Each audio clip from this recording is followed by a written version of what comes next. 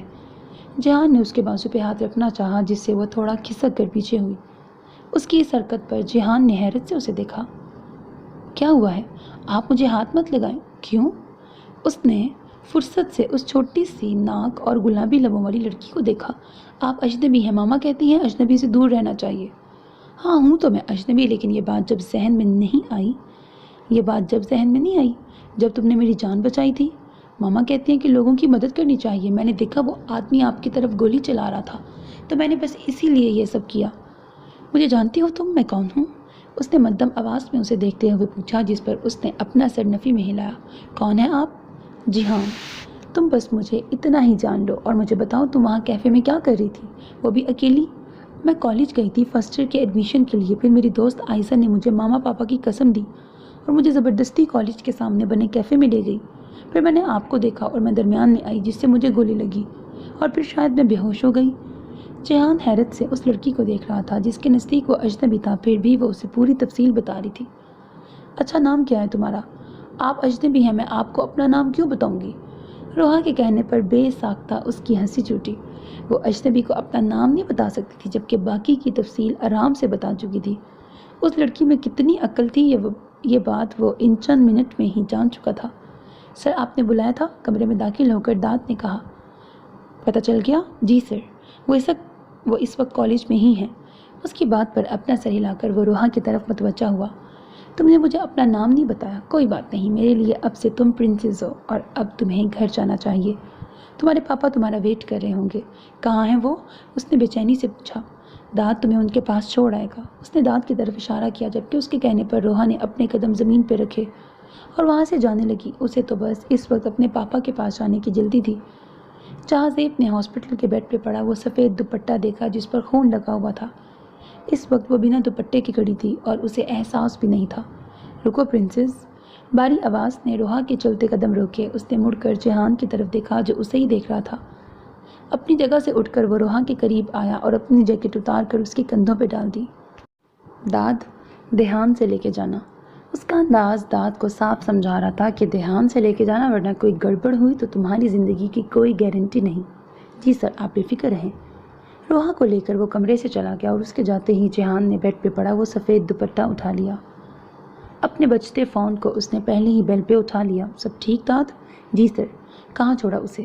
ان کے والد کے پاس کالج میں ہی تھے، کافی پریشان تھے، میڈم کو ہی ہر جگہ ڈھونڈ رہے تھے۔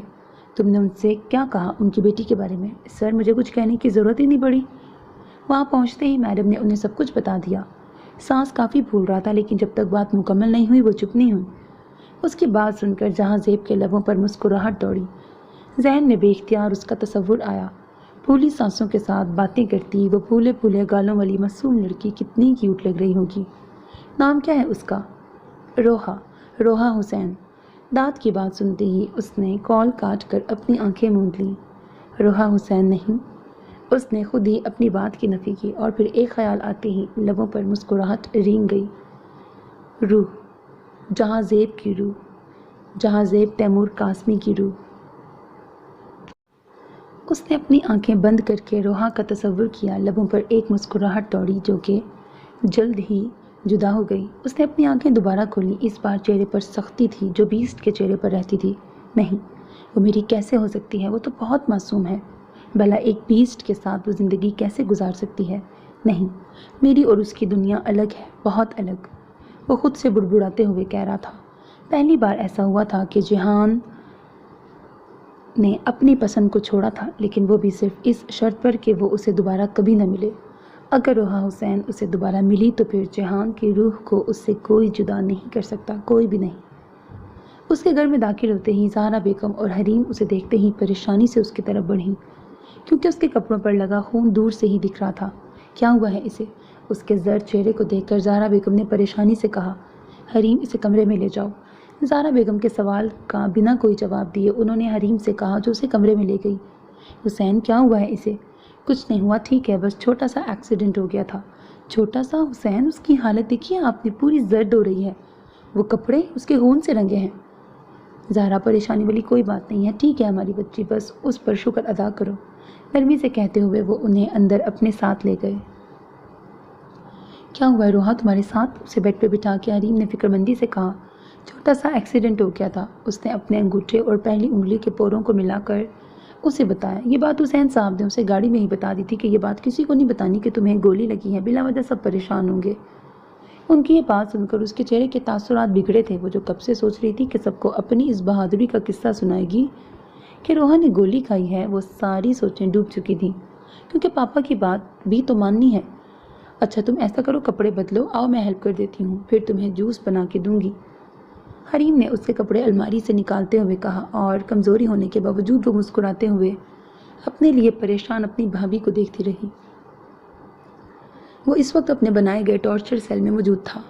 وہاں چند کمرے بنے ہوئے تھے، جن میں سے وہ سب سے پہلے والے کمرے میں داخل ہو گیا، جہاں ایک آدمی کرسی پہ بندھا ہوا تھا۔ اس کا سر لٹکا پڑا تھا، جس سے دکھ رہا تھا کہ وہ بے ہوش ہے۔ اس نے دانت کو اشارہ کیا، جسے سمجھ کے وہ باہر چلا گیا، اور 2 منٹ بعد ہی اس کی واپسی ہو گئی۔ اس کے ہاتھوں میں بالٹی تھی، ٹھنڈے یخ پانی سے بھری بالٹی، جو اس نے کرسی پہ بندھے شخص پہ الٹ دی۔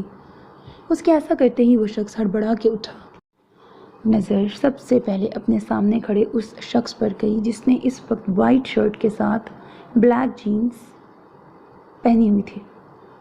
ایک ہی بار سوال پوچھوں گا، جواب دے دینا، ورنہ انجام کے لیے تیار رہنا۔ شرٹ کی آستین کونیوں تک چڑھا کر وہ اس شخص کے سامنے رکھی کرسی پہ بیٹھ گیا۔ نام کیا ہے تمہارا؟ زبیر، جواب دے کر اس نے ڈرتے ڈرتے اپنی نگاہ ٹیڑھی کر کے اپنے سے چند انچ فاصلے پہ رکھی ان چیزوں کو دیکھا۔ چھوٹی سے لے کے بڑی تک، مارنے والی، کسی کو چوٹ پہنچانے والی ہر چیز یہاں موجود ٹیبل پر ترتیب سے الگ الگ کر کے رکھی ہوئی تھی۔ ان چیزوں کو دیکھ کر اس نے اپنا تھوک نگلا۔ 20 مجھے جانے دو، کس کے کہنے پہ تم مجھے مارنے آئے تھے؟ اس نے سنجیدہ چہرے کے ساتھ پھر سوال کیا۔ عبداللہ، مجھے انہوں نے بھیجا تھا، ان کا کہنا تھا کہ وہ جو ڈرگز، اسلحہ وغیرہ دوسرے ملک میں پہنچانا چاہتے ہیں، وہ تمہاری وجہ سے نہیں جا رہی ہیں۔ تم ان کے 3 بندے مار چکے ہو، اس لیے تمہیں راستے سے ہٹانے کے لیے انہوں نے مجھے پیسے دیے تھے۔ میں اگر چھوڑ دوں تو عبداللہ تمہیں مار دے گا۔ مرنا تو تمہیں ہے۔ نہیں، میں یہاں سے بہت دور چلا جاؤں گا، اس نے جلدی سے کہا، بچنے کی امید جو نظر آ رہی تھی۔ اپنا اگلا مال وہ کہاں بیچے گا؟ ابھی اپنا وہ مال پاکستان کے شہر میں ہی بیچے گا۔ کون سا شہر ہے یہ مجھے نہیں پتا، لیکن جو لڑکا یہ کام کرے گا اس کا نام زین ہے۔ لڑکے کا پورا نام کیا ہے؟ زین غفار۔ وہ اسی شہر میں رہتا ہے۔ اس سے زیادہ میں کچھ نہیں جانتا، مجھے جانے دو۔ تم سے کس نے کہا میں تمہیں جانے دوں گا؟ وہ عجیب سے انداز میں ہنسا۔ میں تمہیں سب بتا چکا ہوں بیسٹ، میں نے یہ کب کہا کہ سب جاننے کے بعد میں تمہیں چھوڑ دوں گا؟ اس نے ٹیبل پر رکھی بندوق اٹھائی، جسے دیکھ کر زبیر کے چہرے پر خوف چھا چکا تھا۔ بیسٹ، میں تمہارے آگے ہاتھ جوڑتا ہوں، مجھے چھوڑ دو، میں تمہارے لیے کام کروں گا، تم جو بولو گے میں کروں گا۔ بیسٹ نے گہری نظروں سے اسے دیکھا۔ موت کے خوف سے تم اپنے مالک کے ساتھ غداری کر رہے ہو، کل میرے ساتھ بھی کر سکتے ہو، مجھے تم جیسے غدار لوگ نہیں چاہیے۔ اس نے گولی چلائی، جو زبیر کے بازو کو چھوتی ہوئی گزر گئی۔ درد سے اس کی چیخ نکلی، جسے سن کے بیسٹ کے اندر اطمینان بھری لہر دوڑ گئی۔ تم مرد ہو کے اس درد پہ چیخ رہے ہو، وہ تو ایک نازک سی لڑکی تھی جسے تم نے یہ تکلیف دی تھی، اسے کتنا درد ہو رہا ہوگا۔ دانت پیستے ہوئے اس نے غصے سے کہا، اور بندوق اس کے دوسرے بازو پہ رکھ کر چلا دی۔ اس کے بازو سے نکلتا خون زمین پہ گرنے لگا، اور درد سے تڑپتے ہوئے وہ بے ہوش ہو چکا تھا۔ اس کے بے ہوش ہوتے ہی وہ اپنی جگہ سے اٹھا۔ سر، اس کا کیا کرنا ہے؟ اس کے کھڑے ہوتے ہی دانت نے پوچھا۔ اس کا علاج کرو، جب ہوش میں آئے تو دوبارہ یہی ڈوز دو، اور اس کے بعد جس بلڈنگ سے اس نے گولی چلائی تھی وہاں کی چھت سے اسے پھینک دینا۔ اس کی بات سن کر دانت نے جلدی سے اپنا سر اسپات میں ہلا دیا۔ بیسٹ نے مڑ کر ایک نظر کرسی پر بندھے زبیر پہ ڈالی اور وہاں سے چلا گیا۔ کمرے میں داخل ہوتے ہی اس نے سب سے پہلے اپنے کپڑے بدلے، کیونکہ سفید شرٹ پر خون کے داغ لگ چکے تھے۔ فریش ہو کے اس نے ڈارک بلو ٹراؤزر پر وائٹ ٹی شرٹ زیب تن کی۔ اپنے کمرے میں موجود نرم صوفے پہ بیٹھ کر اس نے ٹیبل پہ رکھا سگریٹ کا پیکٹ اٹھایا اور اسے جلا کر لبوں میں دبا لیا، جبکہ ذہن کے پردے پر اپنی پرنسس کے ساتھ ہوئی ملاقات چل رہی تھی، اور اس کا خیال ہی جہاں زیب کے لبوں پر مسکراہٹ لا چکا تھا۔ تم سچ کہہ رہی ہو روحی، تمہیں گولی لگی تھی؟ ہمنا نے اپنے منہ پہ ہاتھ رکھے حیرت سے کہا۔ اس وقت وہ دونوں کینٹین میں بیٹھی ہوئی تھیں۔ عائشہ آج نہیں آئی تھی۔ اسے کالج آتے ہوئے 4 دن ہو چکے تھے، اور ان 4 دنوں میں ہی اس کی ہمنا سے کافی اچھی دوستی ہو چکی تھی۔ اس کی کلاسز شروع ہوئے 1 ماہ ہونے والا تھا، لیکن جب تک وہ مکمل صحتیاب نہیں ہو گئی اور اس کے چہرے کی پیلی رنگت جو صرف زہرا بیگم اور حریم کو دکھ رہی تھی ختم نہیں ہو گئی، تب تک زہرا بیگم نے اسے کالج نہیں آنے دیا۔ ہاں وہ لڑکا کھڑا تھا، میں ایسے گئی اور اسے ایسے دھکا دیا، اپنے ہاتھوں کا استعمال کر کے وہ اسے سارے سٹیپ کر کے دکھا رہی تھی۔ جب سے کالج آئی تھی وہ اسی کشمکش میں مبتلا تھی کہ یہ بات ہمنا اور عائشہ کو بتائے یا نہیں، کیونکہ پاپا نے اسے یہ بات بتانے سے منع کیا تھا، لیکن پھر اس نے خود ہی سوچا کہ انہوں نے گھر والوں کو بتانے سے منع کیا تھا، دوستوں کو تھوڑی۔ اس لیے آج وہ پوری سٹوری ہمنا کو سنا رہی تھی۔ سب کو بتانا بھی تو تھا کہ وہ کتنی بہادر ہے۔ پھر کیا ہوا؟ تجسس سے کہتے ہوئے ہمنا نے اپنی چیئر مزید آگے کی۔ پھر ایک آدمی تھا، وہ لڑکا اسے داد بلا رہا تھا، تو اس لڑکے نے مجھے اس آدمی کے ساتھ پاپا کے پاس بھجوا دیا۔ تم تو بہت بہادر ہو روحی۔ اس کے کہنے پر روحا نے شرما کر اپنی تعریف وصول کی۔ اچھا میں دیکھ لوں بھائی مجھے لینے تو نہیں آ گئے؟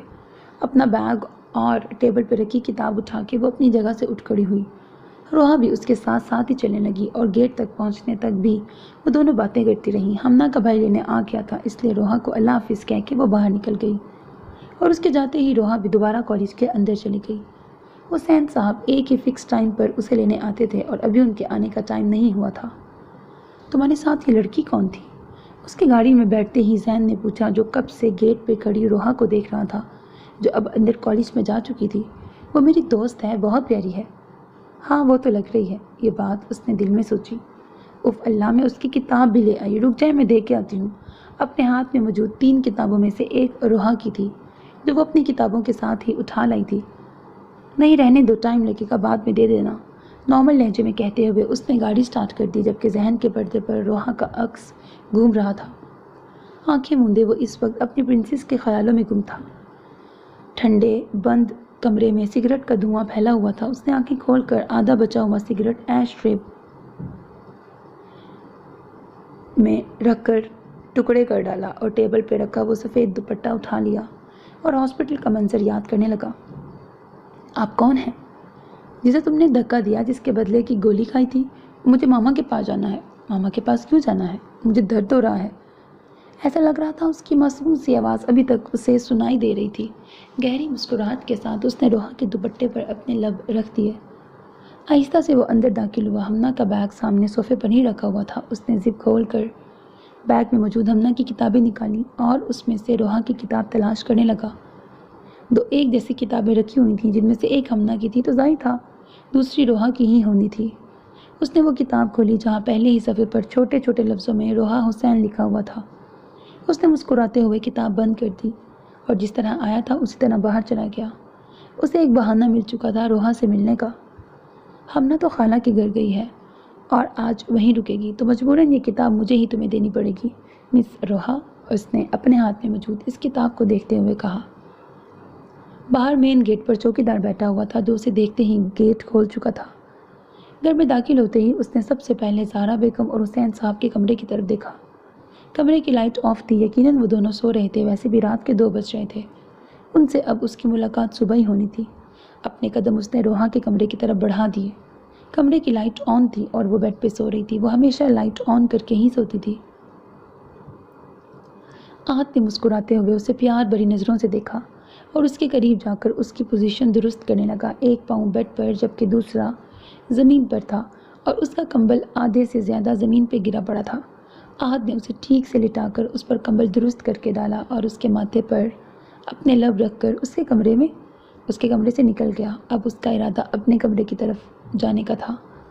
اپنے کمرے کا دروازہ کھولتے ہی اس کے لبوں پر مسکراہٹ دوڑ گئی۔ کمرے میں پہلے کی نسبت اب زیادہ سامان تھا۔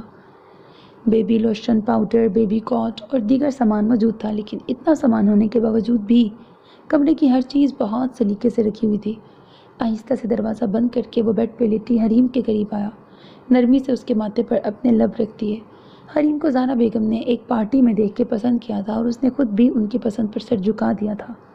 البتہ دل میں یہ خیال ضرور آتا تھا کہ یہ وہ لڑکی پتہ نہیں کیسی ہوگی، اس کا مزاج کیسا ہوگا، لیکن اس سے شادی ہوتے ہی سارے برے خیالات نے اس کا پیچھا چھوڑ دیا۔